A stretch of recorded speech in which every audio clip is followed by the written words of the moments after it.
Hi, in this video I'm going to do a 20 question mock test and the category is rules of the road. A few of you have requested this in the comments and when on DMs, and over the last few weeks I've seen my personal pupils struggle with the rules of the road, and this is something you obviously need for the theory test and especially for the driving test. You do need to know the rules of the road. So as standard, I'm going to do 20 questions. I'm going to explain it in simple form, break it down and hopefully give you hints, tips along the way. So I'm going to jump onto my desktop and get started. So as you can see from the first question, you're on the road that's only wide enough for one vehicle. What should you do if a car is coming towards you? Remember, the theory test always leaves you, always wants a safe outcome or a controlled outcome or a common sense answer. Those are the three things you always look for in the theory test. I repeat, safety, controlled, or a common sense answer. If we haven't got one of those three, the answer is definitely going to be wrong. So let's just break this down. You're on a road that's only wide enough for one vehicle. What should you do if you've got a car coming towards you? Right, pull into a passing place if your vehicle is wider. That's a possible answer, so let's click that. Remember, always read all four answers even though the first one may be correct, because sometimes there's something similar or a better answer along the way. Force the other driver to reverse. Then if you're forcing the driver to reverse, it can't be safe. Pull into a passing place on the left. That sounds like a better answer because you should always be driving on the left. Pull into the passing place on your left. And pull into a passing place on your right. You wouldn't be on the right hand side of the road. So I'm just going to check the first one again. Pull into a passing place if your vehicle is wider.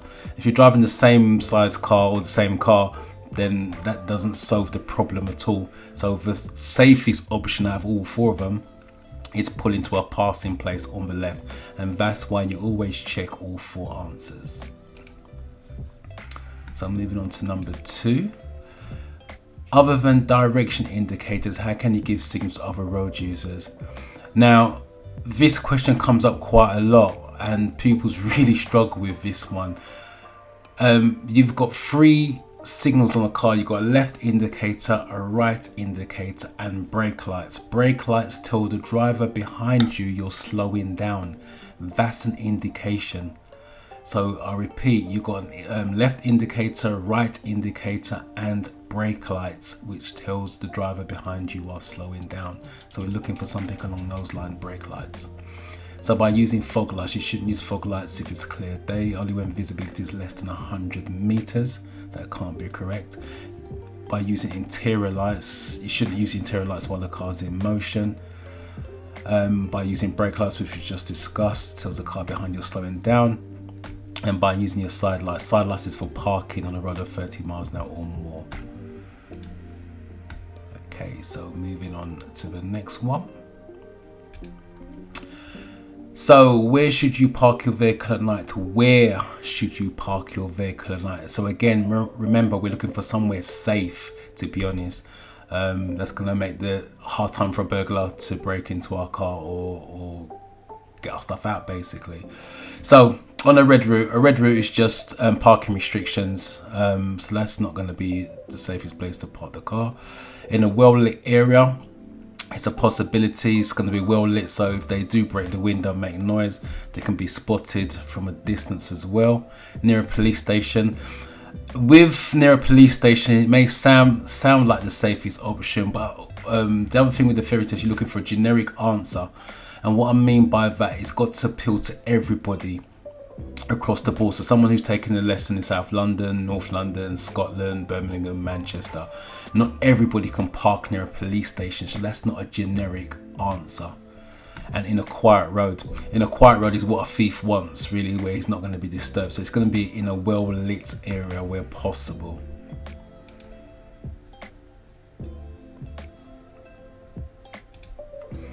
Right, there are no speed limit signs on the road. How is 30 mile an hour limit generally indicated? Right, with the theory test, it's always black and white. Safety or it's not. Simple as that. In real life driving, there's a grey area. So let me just explain this. For driving, for the theory test, it's going to be street lights. It says that in the highway codes, it's going to be street lights. When you're taking driving lessons, do not go for street lights straight away. So if you turn left or right into a new road, do not go looking for street lights. What you want to do on your driving lesson stroke driving test is look for speed limit signs, because some boroughs have gone down to 20 miles an hour. So if you turn left, for example, and you go, oh, street lights, you may be doing 30 in a 20 zone. So let me just repeat that. For theory test, it's always going to be street lights. There's no ifs or buts about that. But on the driving test, it will be looking for speed limit signs. If you don't see speed limit signs, then revert back to street lamppost. So pedestrian islands, no, we just discussed that. By double or single lines, again, that's parking restrictions. By street lighting, yes. By hazard warning lines, no. Hazard warning lines only lets you know there's a hazard coming up. It doesn't tell you the speed limit. So moving on. Number 5, what should you do if you want to overtake a tractor but aren't sure that it's safe? What should you do if you want to overtake a tractor but aren't sure that it is safe? Sound your horn to make the tractor driver pull over. That's a bit of road rage, to be honest. That's not courtesy to other road users as well. Speed pass, flashing your lights at oncoming. We know that's not going to be safe, so it's not even worth entertaining that. Follow another vehicle as it overtakes the tractor, no, because if it's not safe and you're not sure, you shouldn't be following another vehicle. Stay behind it if you're in doubt. Yeah, if in doubt, always stay behind. Just be patient. You're on your, especially from the driving test, the common thing is following the cyclist on the driving test. Be patient, stay behind. You're not in a rush. The examiner understands that as well.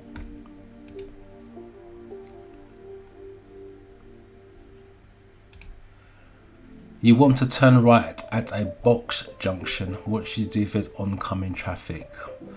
So turning right at a box junction, let me just explain this. With the theory test, they normally give you the full answer, to be honest. Let me start with that to keep it simple.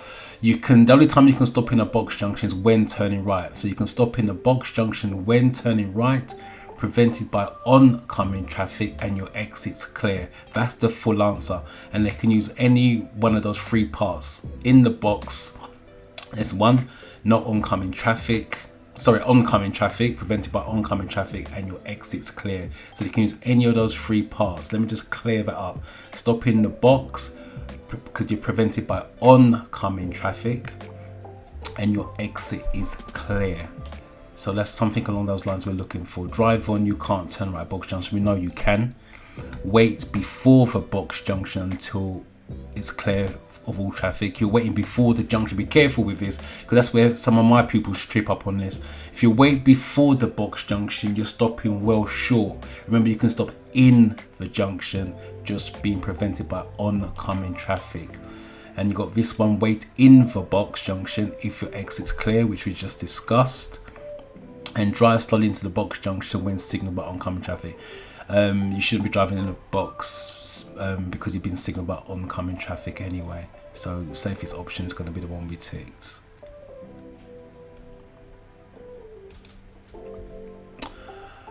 You are parked in a busy high street. What's the safest way to turn your vehicle around so you can drive in the opposite direction?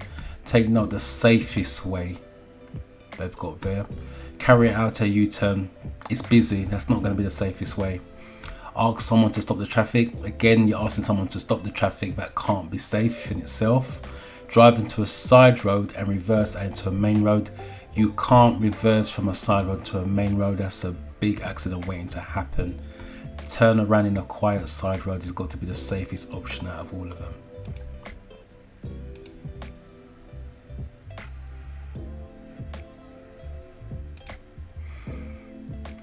What does this sign mean? So this is normally a red circle on its own with the single diagonal line.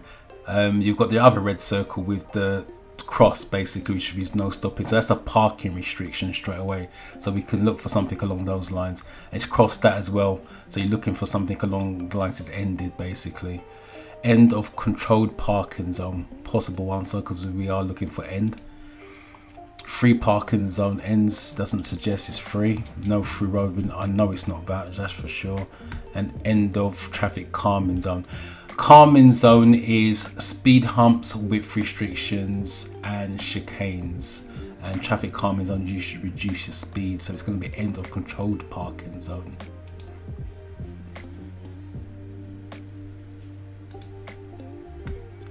How far are you allowed to reverse?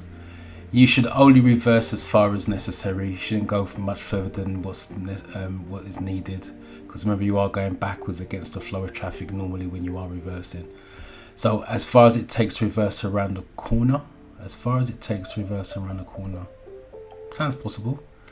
No further than necessary. That's a better answer. No further than necessary. The length of the residential street, that street could be really long, so you'll be reversing for a long time. And no more than a car's length. Again, when you got something like a car length, remember you're looking for a generic answer. How long's a car length? A Mini, a smart car, BMW, Ford Focus, do you know what I mean? So you are looking no further than is necessary.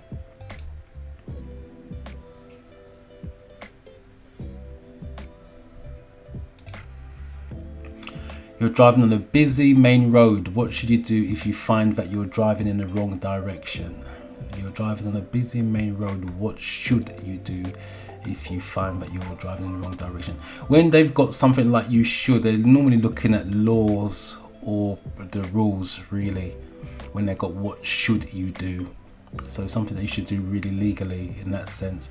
So let's find out what the answers are. Turn into a side road on the right and reverse into a main road. As discussed earlier on, you can't reverse into a main road. You shouldn't reverse into a main road. Turn around in a side road. Again, that's a safe option because you're in a side road. Make a 3-point turn in the main road. Again, you're in the main road. It's busy. It can't be safe. Make a U-turn in the main road. Again, that can't be safe. So it's going to be a turn around in the side road. To do that, make sure it's safe.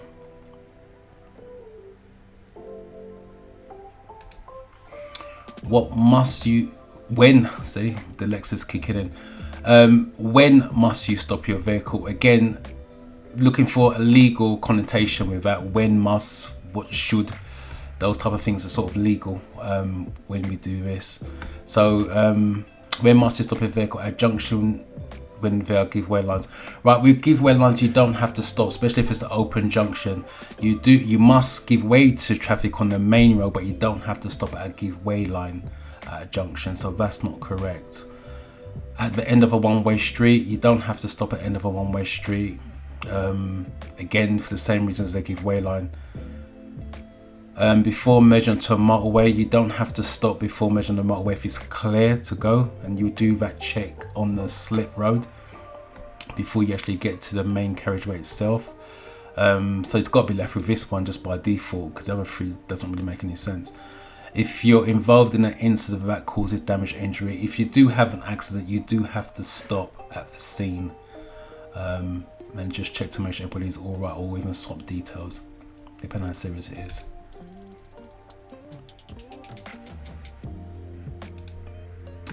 You're looking for somewhere to park at night. When may you park on the right hand side of the road? Right, highway code says you should always park up on the left, going with the flow of traffic. The reason for that, at night time, remember this ferry test is aimed at new drivers, so at night all the lights at the back of the car are red, so when your white light hits the back of the car at night, it's red, it reflects. When the cars turn around the other way, a white light hits a white light, it looks like a bike is coming towards you, and that can freak you out as a new driver. So the highway code says you should always park up on the left, going with the flow of traffic. And with signs and images for your ferry test, always look at it from bottom to top. They always assume you're starting from the bottom, going to top. Example, traffic lights, always going from green, amber, red and amber, back to green. So I know the answer to this one is on the one-way street. So the only time you can legally park up on the right is one-way street, because all the cars are going in the same direction. So it's always going to be red lights at the back. It's the first one out the hat when you are on a one-way street. But still check all four. Like I said, all the other three. As I said, always check, because you never know. Like I said, there's always something similar. Not always, but sometimes there's something similar, which is a better answer. When you have your side lights on, no. When you're more than 10 meters from a junction, you should never park within 10 meters of a junction. Anyways, but just because you're on the right hand side, it doesn't mean to say that's going to make it legal. And when you're under a lamppost, and again generic, not everyone can park under a lamppost, so it's going to be a one-way street.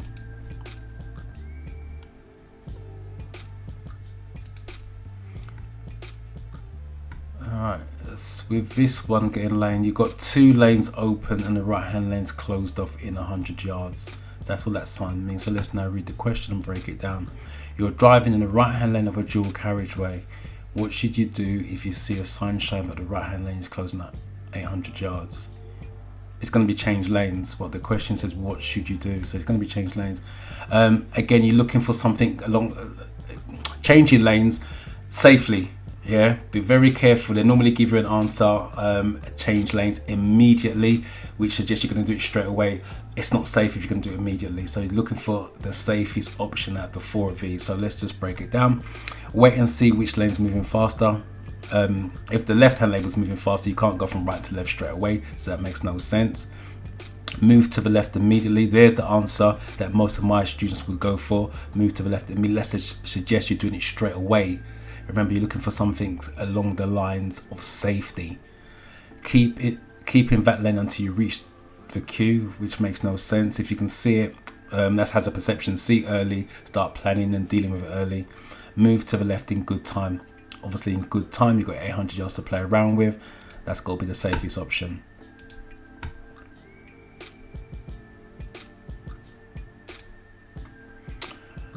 You're in a built-up area at night and the road is well lit. Why should you use dipped headlights?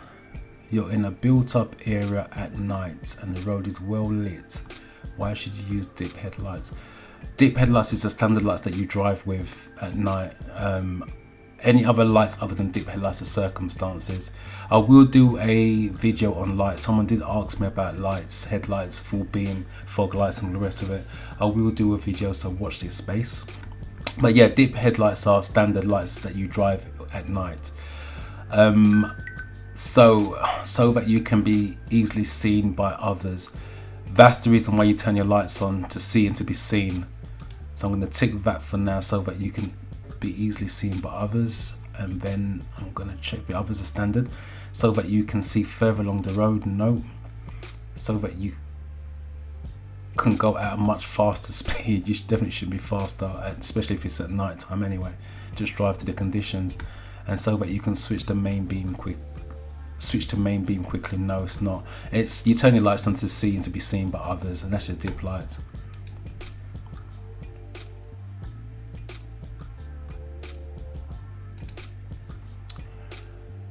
You're waiting at a pelican crossing. What does it mean when the red light changes to flashing amber? Right, this one comes up a lot on my course and the pupils get really confused with this. Right, because we're doing the theory test, I'll give you the theory test answer with this one. A pelican is the only lights that flash. The pelican flashes amber. It's the only one that flashes. The toucans, puffins, a traffic light sequence. But for the theory test, it's give way to pedestrians already crossing. For a driving test, you can go on the flashing amber when safe to do so. But because we're doing the theory test, keeping it simple, flashing amber means give way to pedestrians already crossing. Be very careful with the answer as well. There's one that says give way to people waiting to cross. You're giving way to people already on the crossing. That's what we're looking for. Give way to pedestrians on the crossing, which we discussed. Again, always check all the answers. Wait for the green light before moving off. No. Move off immediately without hesitation. That suggests if someone's in front of you, you're going to knock them over if you did that. Get ready and go when the continuous amber light shows, and there's no continuous amber light. So it's going to be that one.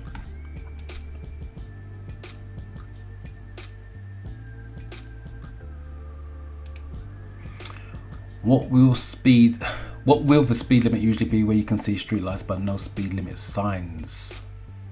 That's similar to the one before. Again, this is why you need to know your stuff, because this is the same question as before, just worded slightly different. So just breaking it down again, what will the speed limit usually be where you can see street lights but no speed limit signs? As discussed earlier on, street lights suggest is 30 miles an hour. So go for 30, but again, just check all of them. 50, 40 and 60, no.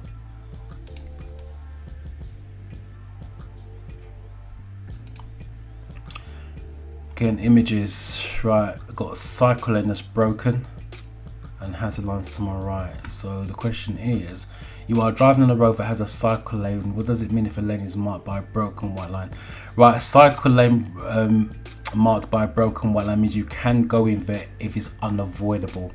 If it's solid white line, you can't go in there. It's time constrained. So read the time, the blue plate that's going to be next to it. But because it's broken, it means you can go in there because it's unavoidable. Sorry, you can go in there if it's unavoidable. You can't just go in there for the sake of it. You will get marked down on your driving test. There's a reduced speed limit for motor vehicles using the lane. No. Cyclists can travel in both directions at lane. No. You shouldn't drive in a lane unless it's unavoidable, which we just discussed.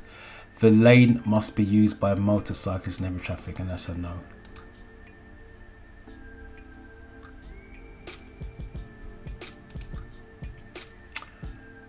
You're reversing to a side road. When would your vehicle be the greatest hazard to pass in traffic? You're reversing to a side road. Right, you are reversing to a side road. When would your vehicle be the greatest hazard to pass in traffic? This is when your car starts to swing, because normally if you're going to reverse back, you're staying close to the curb anyway and you're reversing back in a straight line. It doesn't affect any traffic coming down. But when you start to swing around the corner, because the front swings out towards the middle of the road, that's when the car's at the greatest risk. So we're looking for when the car's about to swing. When the front of your vehicle swings out straight out of the gates, that one. But again, always check all the answers. After you've entered the side road, no. After you completed the maneuver, no. Just before you begin just before you begin to maneuver, no.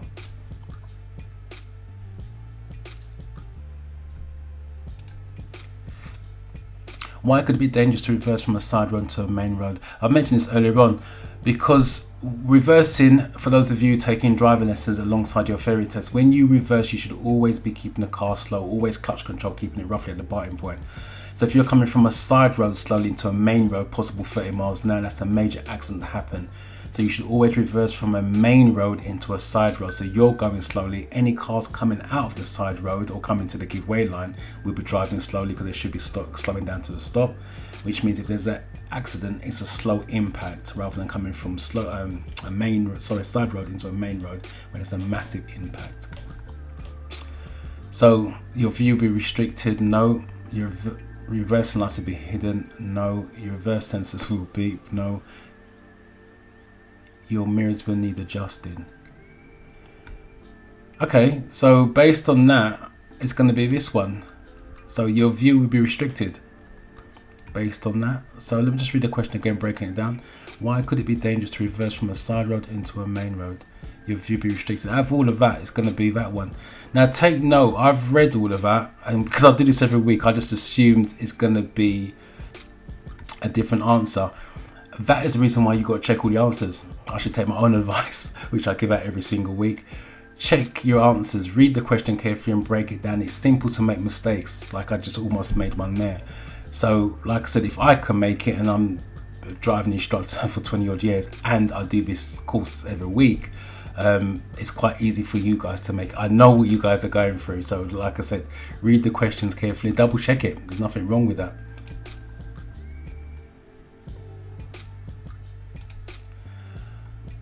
Right, bus, taxi, it's got times and days on there. Right, so when may you drive a car in this bus lane?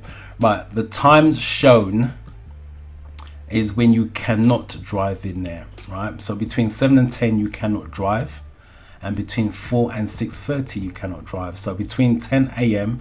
and 4 p.m. you can, 6:30 p.m. and 7 a.m. you can. So that's what we're looking for, and Monday to Friday, by the way, as well. Right, when may you drive a car in this bus lane to get in to the front of the traffic queue? No. Outside its hours of operation, so it's going to be outside of those hours. You may not use it any time. We know we can because we just broke it down.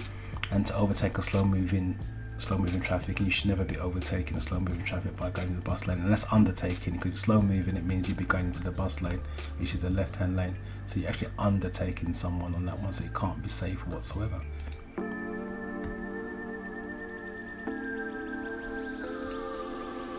And there you have it. So it's all about reading the questions, breaking it down, gaining knowledge.